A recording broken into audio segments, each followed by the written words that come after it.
안녕하세요. 김용진 목사입니다. 이 영상은 성경 통독하시는 데 도움을 드리기 위해 마련한 영상입니다. 통독을 하면서 익숙하지 않은 배경과 내용들로 인해 어려움을 겪는 성도분들이 조금이나마 도움이 될까 싶어 마련한 것인데요. 조금만 관심을 기울이시면 읽으시는데 유익이 있을 겁니다. 그럼 오늘 읽을 부분에 대한 안내를 해드리겠습니다.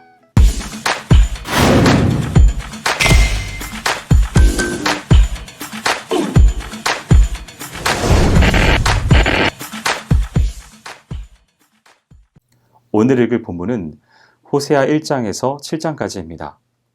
호세아서는 북왕국 이스라엘 말기에 우상 숭배로 타락한 북이스라엘 백성들에게 죄에 대한 하나님의 심판의 필연성을 주지시킴과 아울러 이스라엘 백성과의 언약에 근거한 하나님의 변치 않는 신실한 사랑을 증거하기 위해 기록된 책입니다. 호세아 1장은 호세아의 비극적 결혼과 이스라엘에 대한 회복을 예언하는 내용이 담겨 있습니다.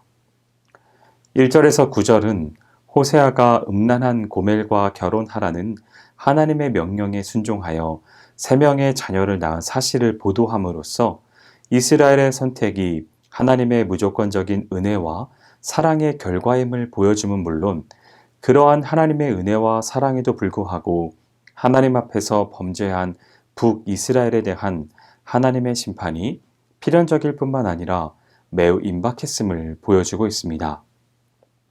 사실 호세아와 고멜의 결혼은 인간적인 관점에서 볼 때는 쉽게 납득할 수 없지만 이는 북이스라엘이 음란한 고멜과 같이 비록 더럽고 추악하지만 하나님께서 그들의 죄를 용납하시고 당신의 사랑의 대상으로 삼으셨다는 것을 보여주고 있는 것입니다. 특히 하나님의 말씀을 선포할 선지자로서의 호세아는 이 결혼을 통해 이스라엘을 향한 하나님의 사랑이 어떠한 것이며 또한 얼마나 큰 것인지를 깨닫게 되었는 바 북이스라엘 백성들을 향해 그들을 향한 하나님의 뜨거운 사랑을 간절히 호소하며 눈물로써 회개를 촉구할 수 있었습니다. 10절에서 12절은 음란한 고멜과 신실한 호세아의 결혼 생활을 통해 상징적으로 선민을 향한 하나님의 무조건적이며 절대적인 사랑과 이러한 하나님의 사랑을 배반하고 온갖 죄악을 범한 북이스라엘 백성들의 패역을 대조적으로 보여주고 있는 부분의 연속입니다.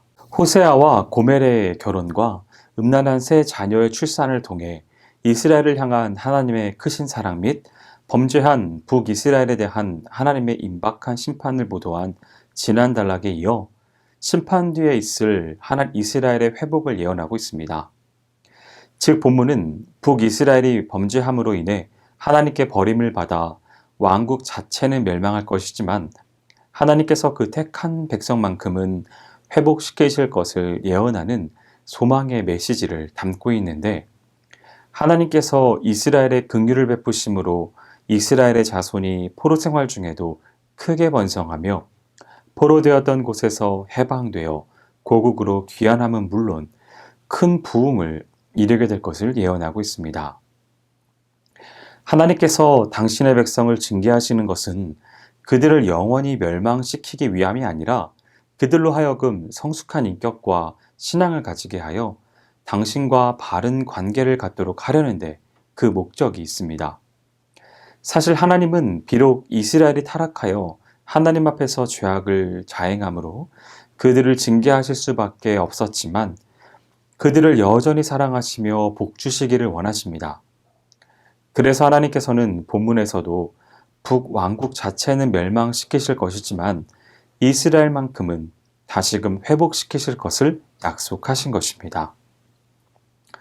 호세아 2장은 고멜의 부정을 통한 북이스라엘의 죄악을 고발하고 징계와 회복을 말씀하시는 장입니다. 1절에서 13절은 호세아의 아내로 상징된 북이스라엘의 부정에 대한 고발과 이러한 부정한 북이스라엘을 회개케 하라는 남은 자에 대한 하나님의 명령과 범죄한 북이스라엘에 대한 징계를 선포하고 있습니다.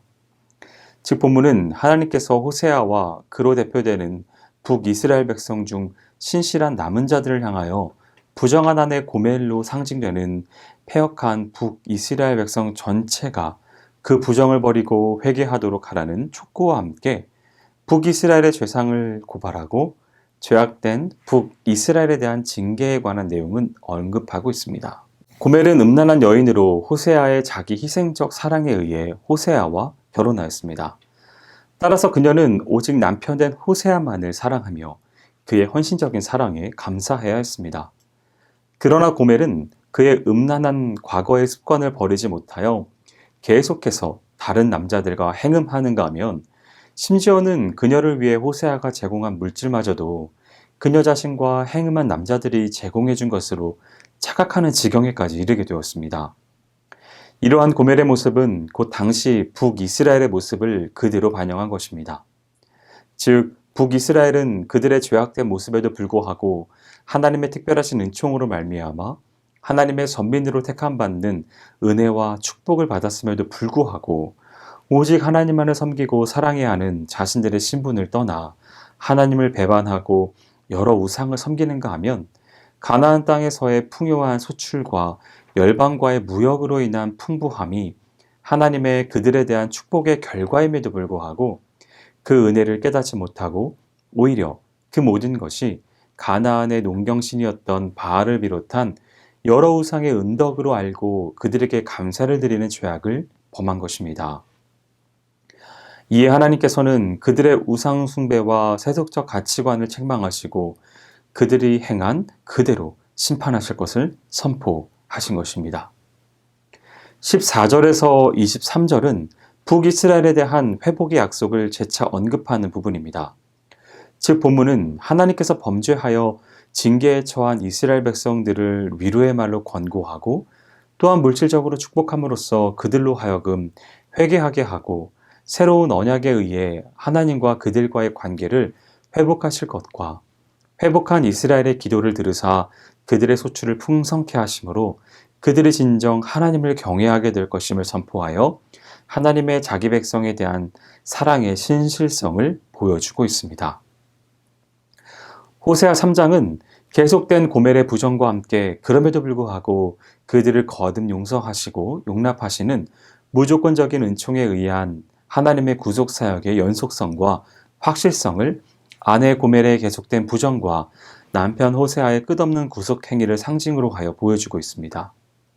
즉 본문은 호세아가 하나님의 명령에 순종하여 음부된 고멜을 속전을 주고 구속한 사실과 이스라엘 자손들이 정치, 종교적으로 완전히 멸망한 상태에서 하나님의 은총을 힘입어 다시 하나님을 경외하고 다윗 왕을 구하게 될 것이라는 호세아의 예언을 보도함으로써 이스라엘 자손이 하나님의 구속함을 입어 회복될 것을 예시하고 있습니다.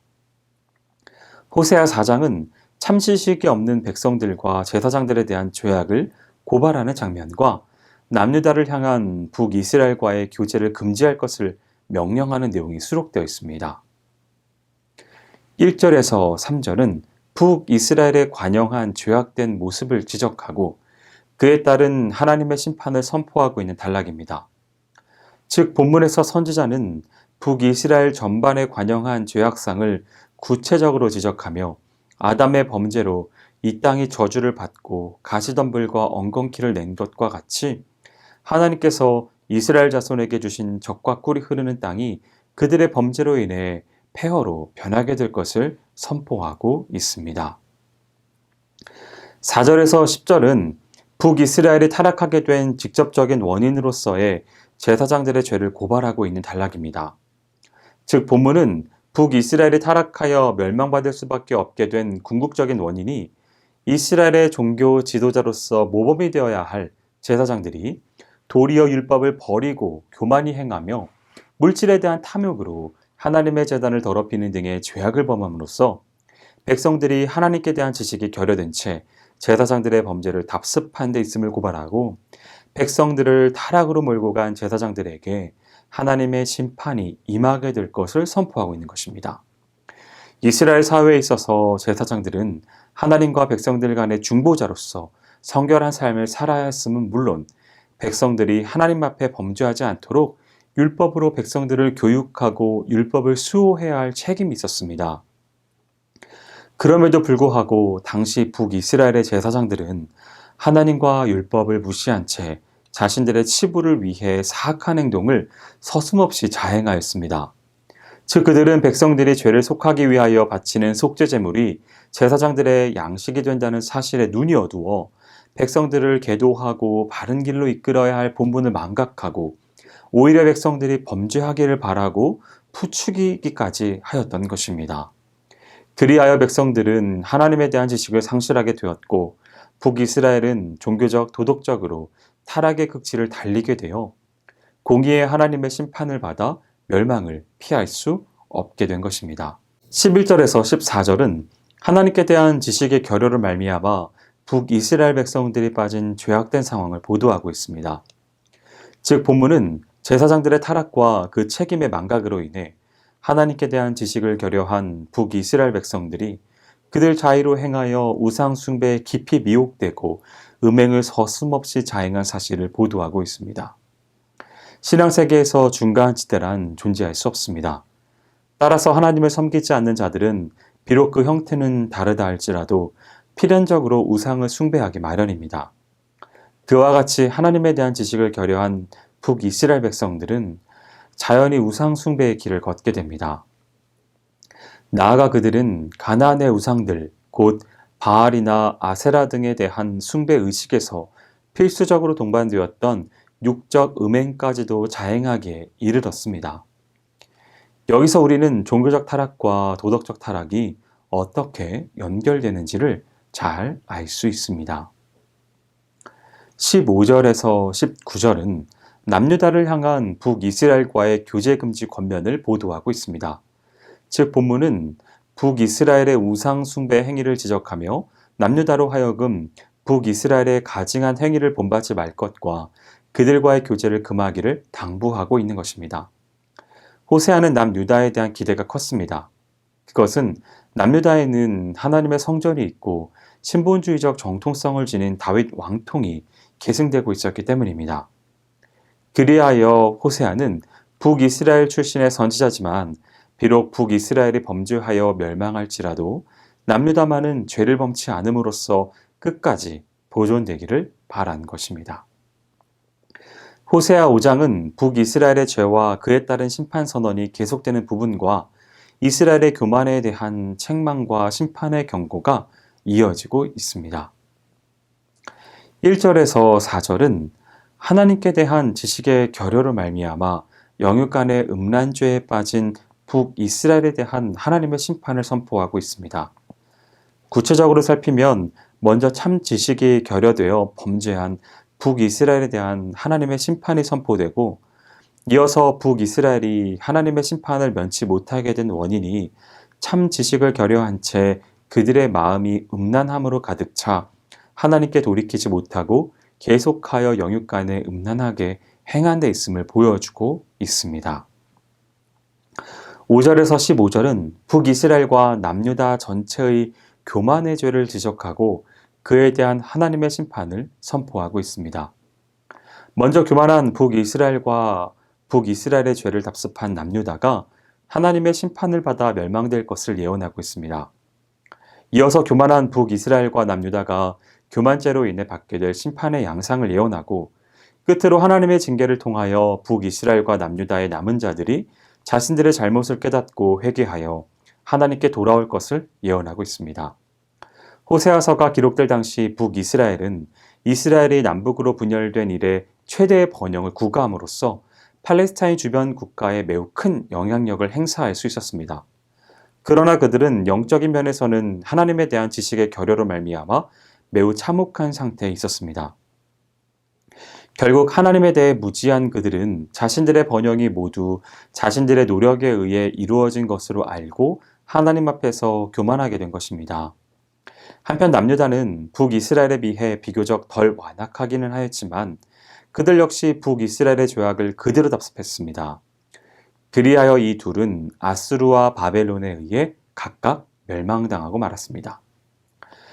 호세아 6장은 이스라엘의 도덕적 죄에 대한 책망과 심판이 경고되고 그럼에도 택한 백성들은 구원을 얻게 될 것을 예언하는 내용이 담겨져 있습니다.